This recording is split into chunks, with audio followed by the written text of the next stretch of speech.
Voilà, il doit être 7 h du matin, on va démarrer. Grosse flotte, comme pour tout le reste de la journée. On se retrouve après. Voilà, donc avec Claude aujourd'hui, nom de Dieu, une première pour moi. Partir à deux, c'est cool. On est dans un temps catastrophique, délicieux à souhait.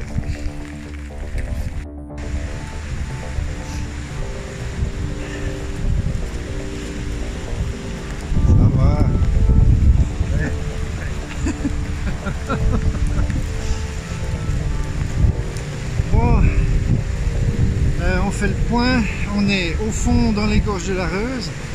La rivière est belle là, elle a bien gonflé déjà. Et ben, ça caille bien, il y a du vent, il pleut à fond.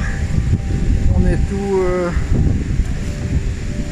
en scaphandre avec les pantalons de pluie et tout. Et on va monter à la ferme Robert et puis tenter la montée au creux du vent par le dos d'âne, qui est un tracé assez difficile avec un peu de grimpe, un petit peu, voilà, mais il faudra juste que je vois au pied pour être sûr que ça joue avec le terrain, parce que c'est quand même un peu glissant, donc on verra ça après.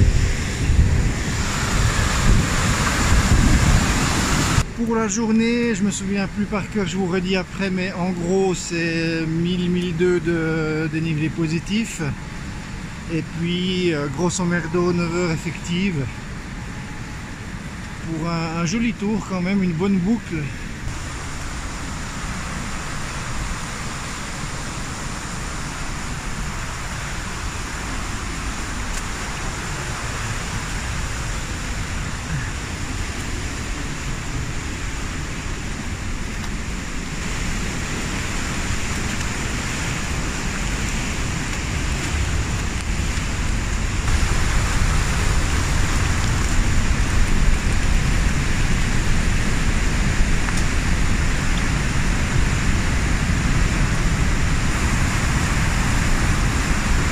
Le jour se lève gentiment.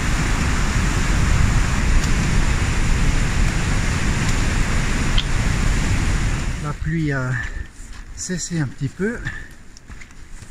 Ça fait du bien. C'est toujours l'éternelle gestion du temps froid avant pluie. Juste après, on grimpe et s'il s'arrête de pleuvoir, donc on a vite trop chaud. Faut pas non plus se tremper depuis l'intérieur.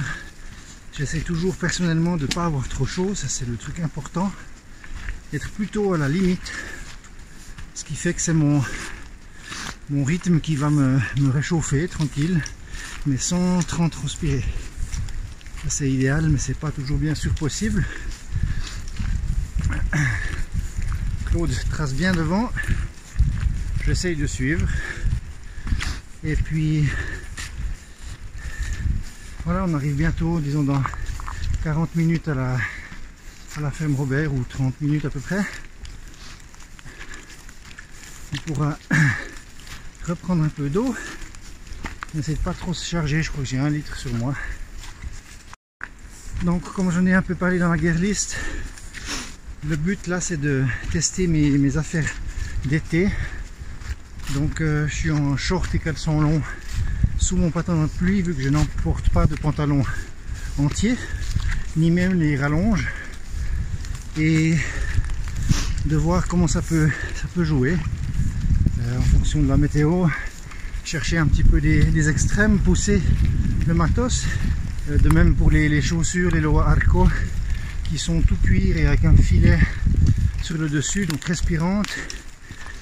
Là c'est clair, j'ai les pieds mouillés. C'est aussi un test avec des chaussettes en mérino, aucun souci, là j'ai super chaud dedans. Mais voilà, le but c'est sur les 2 jours d'une mauvaise journée, mauvaise météo, de voir ce que ça donne. Je vous tiens au courant au fur et à mesure des 2 jours.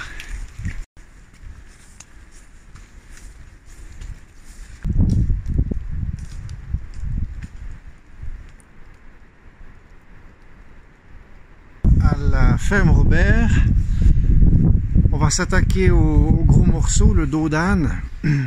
Donc c'est une crête assez difficile qui est hors sentier balisé officiel, mais qui fait partie du balisage rouge dans la zone creux du vent, dans la réserve, qui sont mes chemins préférés parce que déjà très peu fréquenté, plus technique.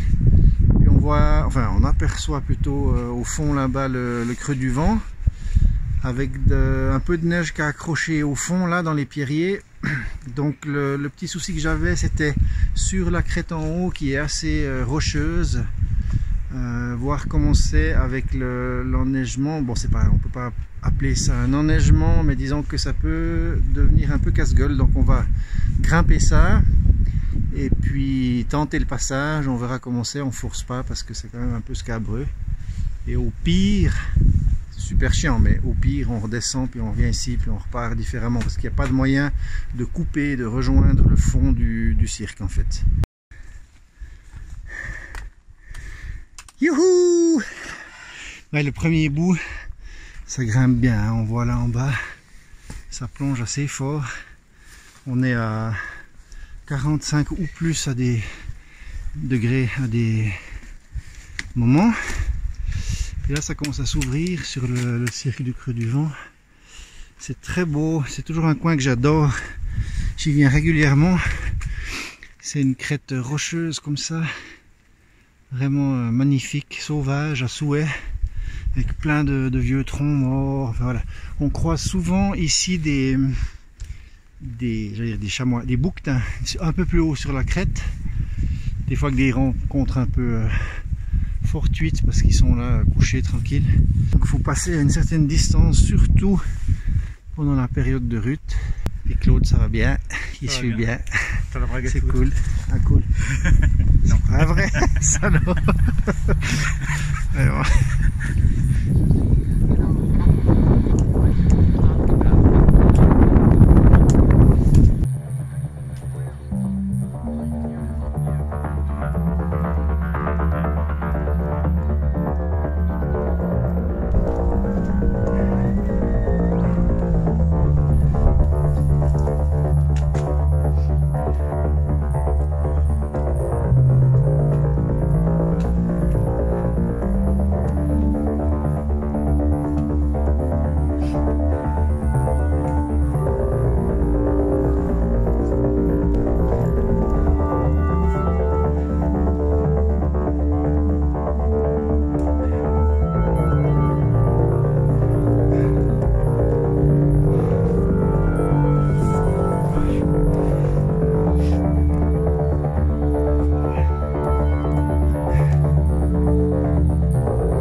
Le temps se corse un petit peu, c'est la neige qui est là, il y a un peu de vent.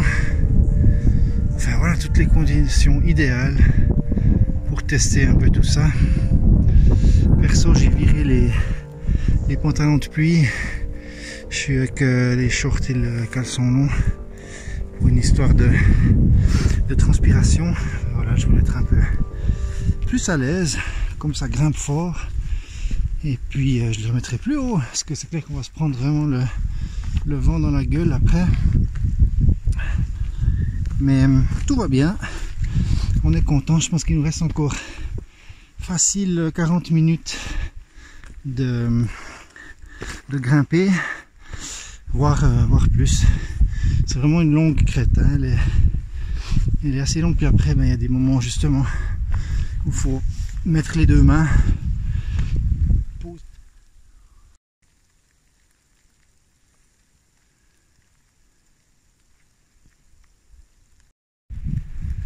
Mon petit coin bivouac ici, c'est un lieu extraordinaire. Bon, c'est vraiment sur une tête de rocher, hein, parce qu'il y a le gouffre ici, mais sinon c'est juste fantastique. J'adore ce coin, j'adore cette nature Alors là c'est un peu mystérieux et tout avec la neige. Habituellement ça sent bon les aiguilles des pins d'Autriche, pins noirs et pins sylvestres. C'est juste magnifique. Voilà le roi de la forêt.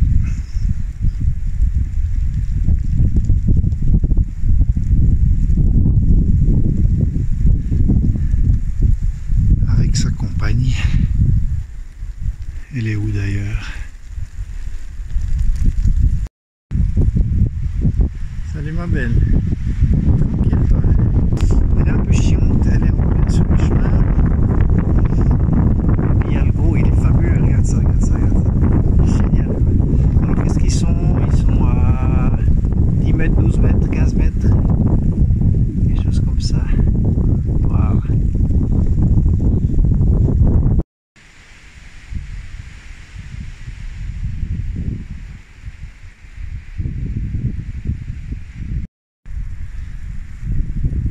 C'est beau, hein? Pas là, elle monte son cul. C'est beau, hein? Arrête.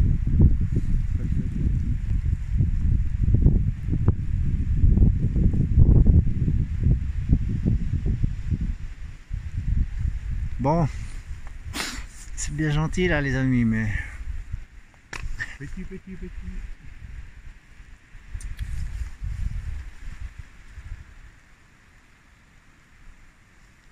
Donc voilà, on est arrivé à Saint-Tropez.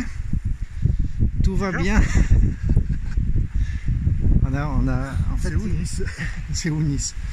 Il y a notre couple d'amoureux là, qui est juste en dessus. On a décidé de passer plus en contrebas pour pas emmerder.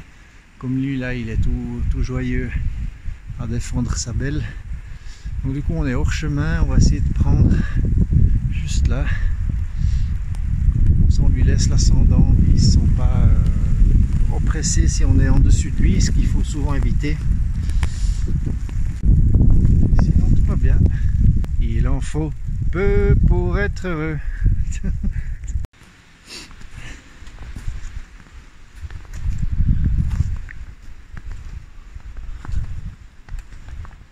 Voilà, le passage est un peu... Ouais, c'est vrai que la neige, c'est quand même un peu casse-gueule. Ouais, c'est casse-gueule, ouais.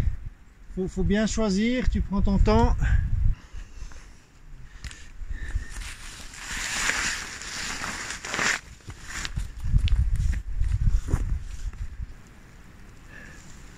Il est où le copain?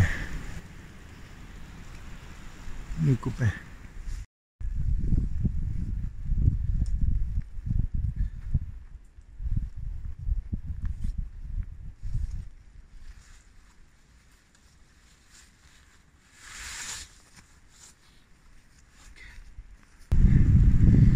La neige commence à crocher là. Ça va, on voit bien sûr plus ou moins où on pose les pieds. Le problème souvent c'est les racines, cailloux cachés et compagnie. On continue dans le Bronx là. C'est juste fabuleux, on a fait cette rencontre avant. Qu'est-ce que c'était beau, dis donc. Génial. La Claude.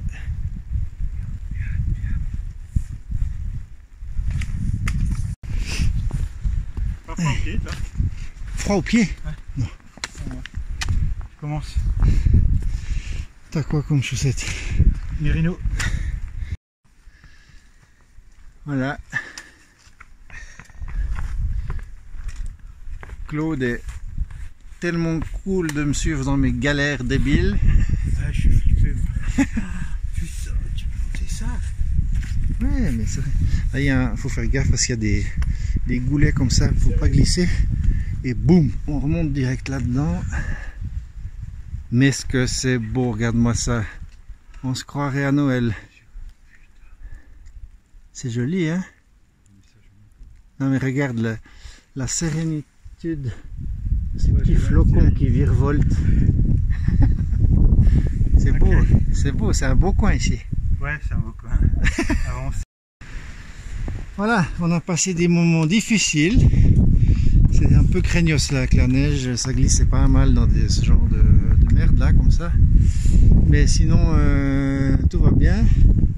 On a faim. Et puis on continue. Voilà. On va dire que c'est par là.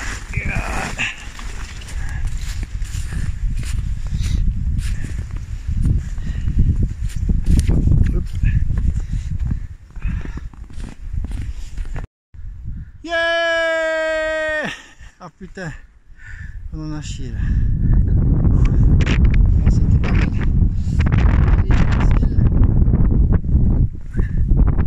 Mon téléphone il commence à déconner à cause du froid.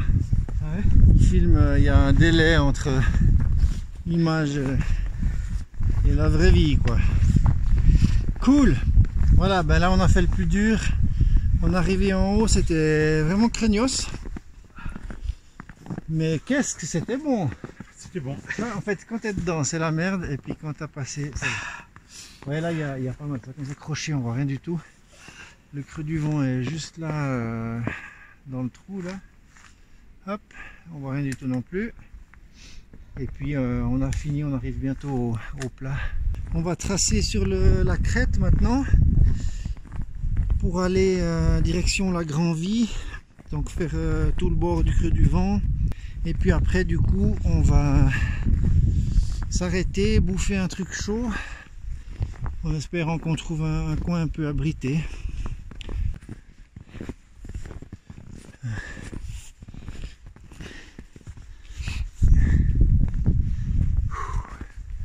La forêt est belle.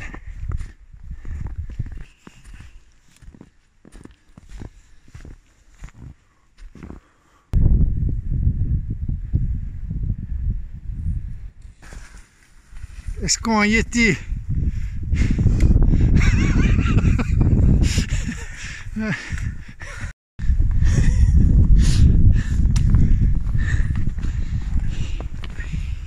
Et regarde où on est, c'est quand même la classe. Regarde où tu marches. Ouais, ben, je peux pas tout faire. Filmer puis regarder où je marche.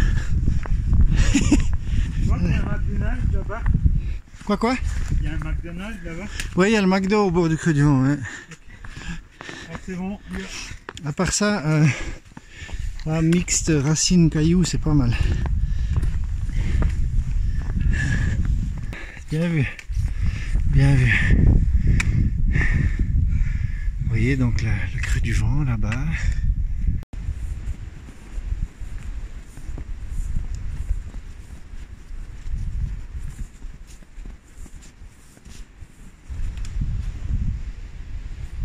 Il est trop chaud. C'est trop chaud.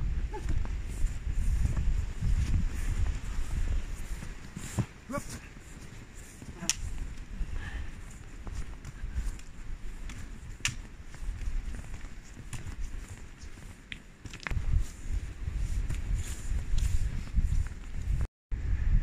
Voilà, on est arrivé au bord du creux du vent. C'est vraiment le départ du cirque. Hein. On verra rien comme paysage vu la météo. C'était un petit peu le but aussi de venir dans ces conditions. Et puis on va continuer tout le long du cirque. On a encore une bonne trotte, hein. Il y a toute la crête à faire. Et puis ensuite on redescendra sur direction Champ du Moulin de nouveau pour reprendre le chemin bleu. Voilà, maintenant un petit peu pour parler du matériel. Donc je suis maintenant avec la doudoune sous ma veste Hatchel.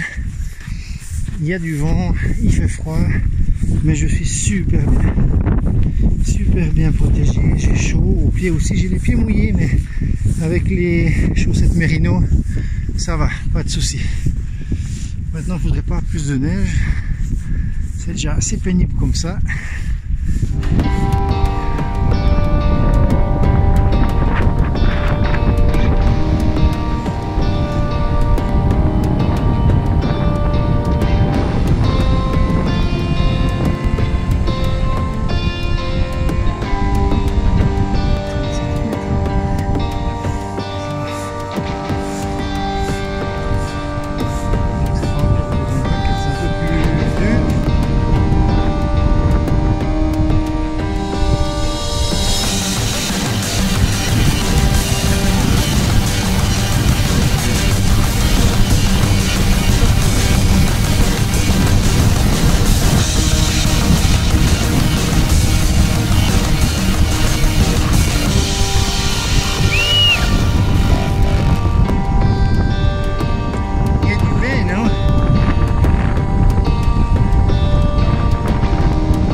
Alors c'est un lieu magnifique, faut juste pas s'oublier parce qu'il y a 150 mètres de falaise là en dessous. Donc voilà, prudence, mais il n'y a plus de difficultés techniques qu'on en aura plus tard sur un passage avec une échelle. On devrait être hors neige normalement à ce moment-là.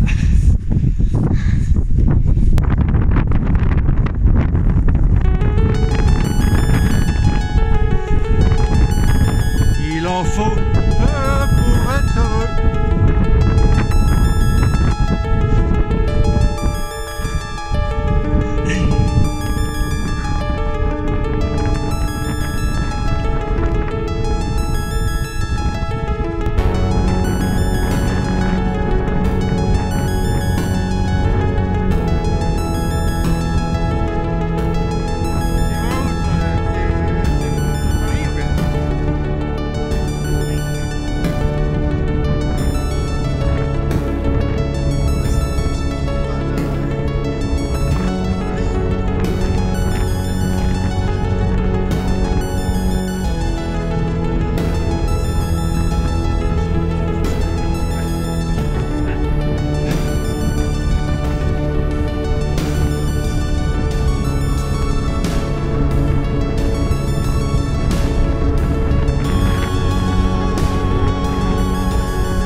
De nouveau direction la Grand-Vie, donc on est un tout petit peu plus abrité.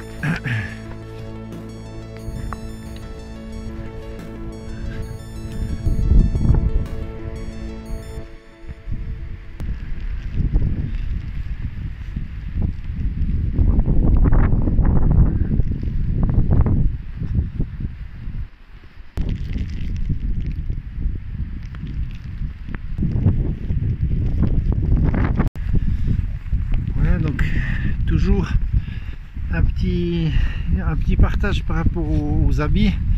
Alors c'est clair que dessous, dans le dos surtout, je suis mouillé bien qu'il fasse froid. Qu'est-ce que ça veut dire? Ça veut dire qu'il faut avoir du rechange pour la nuit, donc c'est le cas. Jamais mettre les habits de couchage. Il faut trouver une autre solution si on a froid, il faut marcher plus vite, il faut essayer de bouger. Là ça va bien. C'est une bonne condition. On arrive vers la Grand-Vie qui est fermée, hein. C'est un estivage pour bovins avec un bistrot, mais tout est fermé maintenant. Le but c'est juste de trouver un abri contre le vent, pouvoir se faire une petite soupe, quelque chose, et reprendre de plus belle. Et puis on est content, on se marre bien. Pour ce qui est des Loa Arco, en fait j'ai eu les pieds mouillés un peu au début, puis étonnamment ça s'est calmé. Maintenant c'est de la neige, donc je pense que ça peut s'évaporer quand même. J'ai super bon chaud, donc vraiment c'est la classe. Alors, il fait pas moins 20 non plus. Voilà, petite pause midi, et qu'est-ce qu'il y a à manger pour aujourd'hui? De la neige! Regarde si c'est pas Mimi. Ah, il y a quelqu'un qui a laissé la fenêtre ouverte.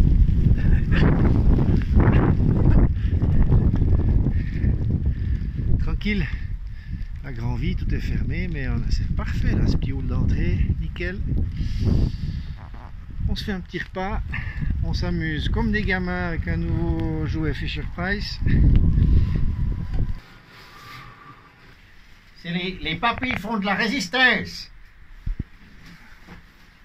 Oh, ça va? Bien.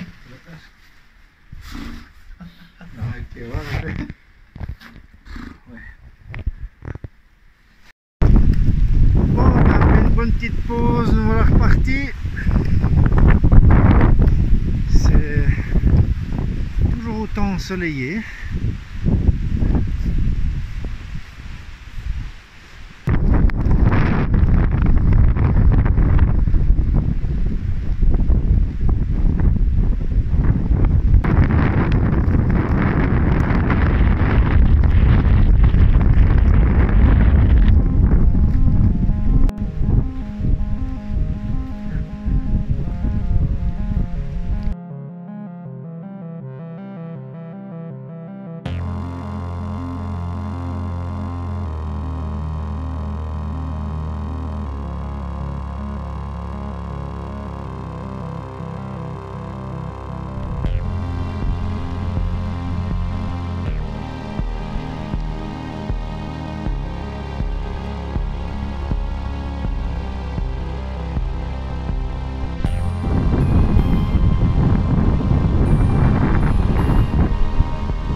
Voilà, la solitude, les grands espaces, c'est nickel.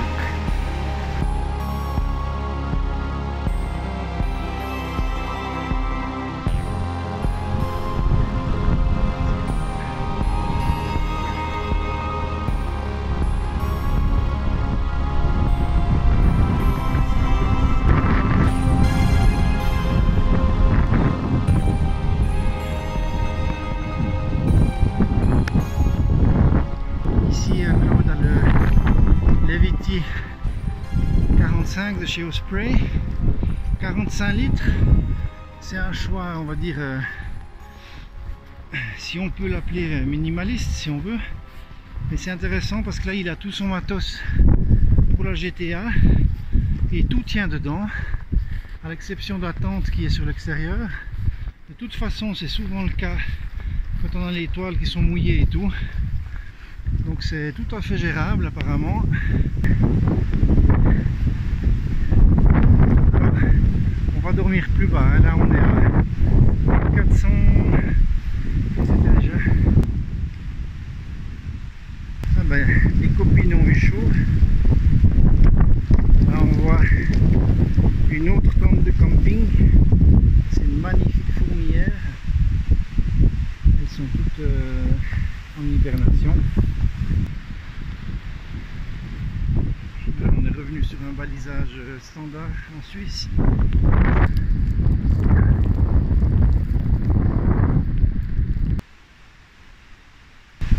Là, les vestes extérieures, enfin les parois pardon, extérieures de la veste, elles commencent gentiment à pomper, hein. Ça c'est inévitable même avec le déperlant, au bout d'un moment on est dans des conditions pareilles. Ça pompe, c'est là que donc c'est la troisième couche extérieure qui pompe, et puis c'est là que la couche Gore-Tex qui est au milieu du sandwich va commencer à travailler, et puis c'est elle maintenant qui fait la barrière. C'est clair que sur l'extérieur ici c'est tout mouillé, hein, le nylon extérieur. Donc c'est normal, c'est impossible d'avoir une imperméabilisation totale, même avec le DWR, Durable Water Repellent, imprégnation, si vous voulez. Au bout d'un moment donné, ça s'estompe, hein. Elle était faite relativement récemment. Bon, j'ai eu 2-3 randos dessus, mais donc c'est inévitable, faut pas se faire de soucis, c'est juste à savoir. Par contre, c'est clair qu'il faut surtout éviter, alors quand c'est tout mouillé, ce qui va se passer aussi, c'est que la respirabilité va être entravée. Ça c'est aussi un truc à savoir. Donc, plus la veste est trempée, moins la vapeur de votre transpiration peut sortir et le Gore-Tex donc fonctionner correctement. C'est la vie, c'est comme ça. Il faut juste avoir des choses chaudes dessous, pas du coton, laine ou synthétique qui continue à vous réchauffer, même si vous êtes de plus en plus humide.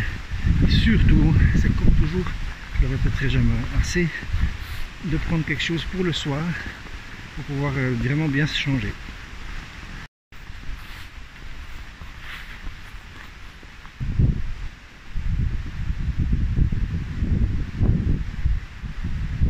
Voilà, on va arriver gentiment sur la grande et petite équerne. On continue la crête, en dessus des rochers du miroir. C'est super beau toujours. Par contre, il n'y a pas de vue, hein, bien sûr.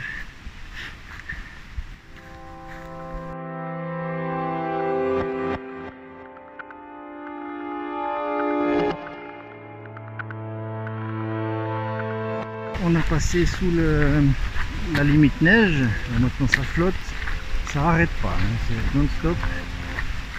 Et puis voilà, mais sinon on est heureux, mouillé,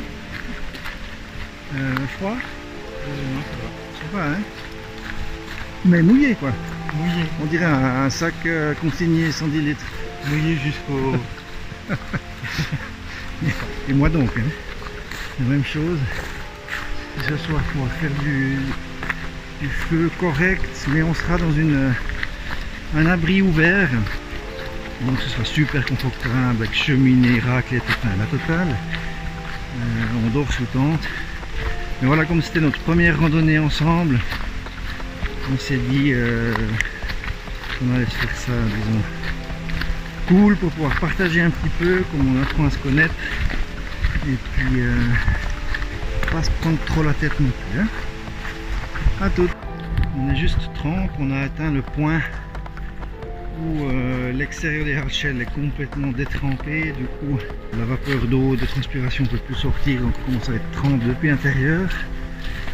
Claude lui a une doudoune plume, donc ça commence à mouiller. Il faut vraiment qu'on se rapproche de la cabane des bûcherons, et puis qu'on puisse vite faire du feu, et puis voilà.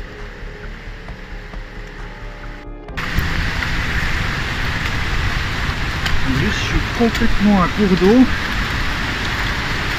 Il y a la rivière plus bas, mais il faudrait se filtrer. Je vais voir si je vais arriver à avoir un accès. C'est pas encore tout à fait sûr. On va voir. Mais ce qui est sûr, c'est qu'il faut qu'on aille de l'eau, parce que là on n'a plus rien. Donc pas une très bonne gestion, mais comme on a écourté, on a sauté les sources en fait, du coup on est un petit peu obligé. Alors, je vais voir ça.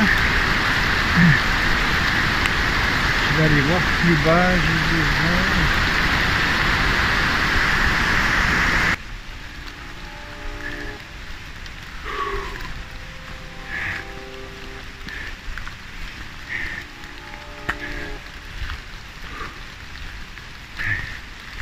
Encore 15 minutes, on est à l'abri. Là, on a notre dose. Maintenant, la lourde tâche du feu. On va voir ça.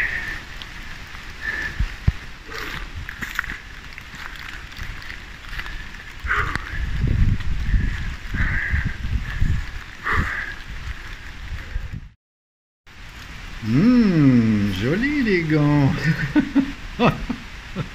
Alors regardez, vous voyez ça? Ben, vous voyez ça? Ben, on n'a rien foutu. Il y avait une équipe qui était juste avant là, qui faisait Noël dans cet abri là, et on arrive et ils nous disent ben, le feu est comme ça. Ils allaient l'éteindre en gros, enfin voilà. Génial, ça c'est vraiment le cadeau quoi.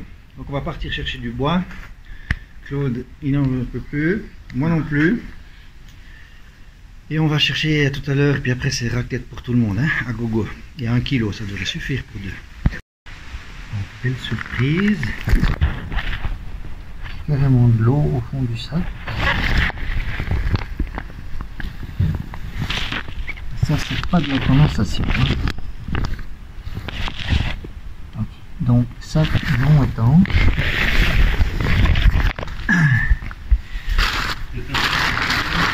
Et puis super Zipac. Du coup il a pompé. Les super sacs Zipac étanches. Hein. Et puis les super sacs Sea2 Summit étanches. C'est aussi passé à travers. Donc ça a passé 3 putains de parois. Saloperie de matos de merde. Qui coûte la peau du cul. Voilà, donc, tout était trempé dans les poches aussi, hein, c'est soaked. Et c'est un peu chiant parce que j'ai 3 barrières. La première c'est un sac qui est pas étanche à 100%, on est tous d'accord, mais bon quand même, il y avait de l'eau au fond. Bon. Ensuite, une deuxième barrière qui foire, c'est le super sac en Dyneema de chez Zipax, avec aussi de l'eau au fond. Donc elle est remontée par capillarité, je pense, par la couture du bas, ici dessous. Voilà, on voit, hein. Donc c'est remonté par là. Et puis, la troisième barrière qui foire, c'est le sac étanche Sea2 Summit. Qui pompe quand même l'eau, quoi. C'est fou. C'est fou.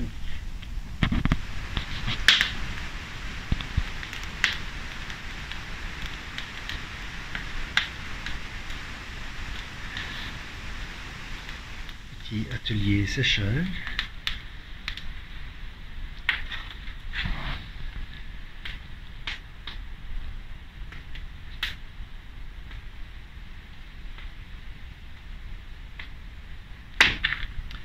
Voilà, bon, résultat des courses, on est trempe. On est trempe les choses sur les choses, mais jusqu'au slip. Voilà, c'est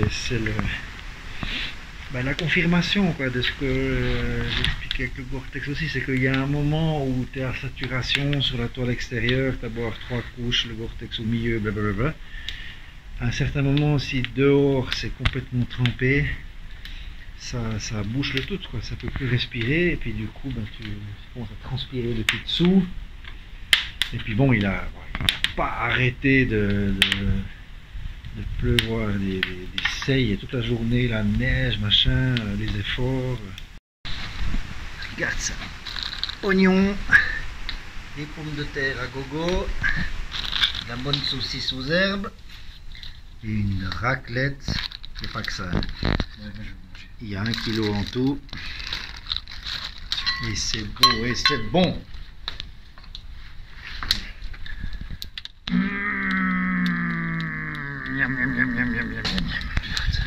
Parfait.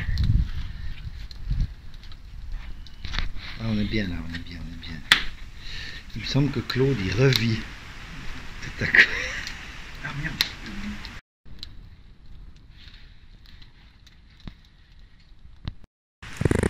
Voilà, petite organisation du bivouac, de la tente, un petit oreiller, Claude est juste à côté, on est très bien ici, là le quilt,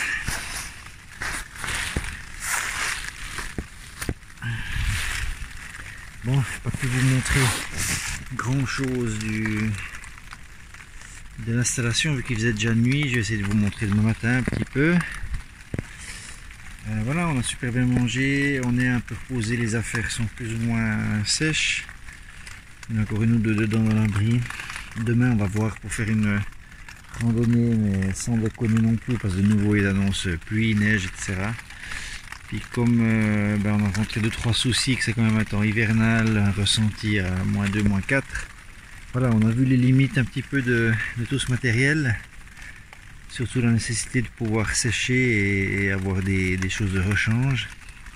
Donc ça peut être assez compliqué dans ces températures là, mais sinon voilà, on s'est bien débrouillé. Et puis bonne nuit tout le monde.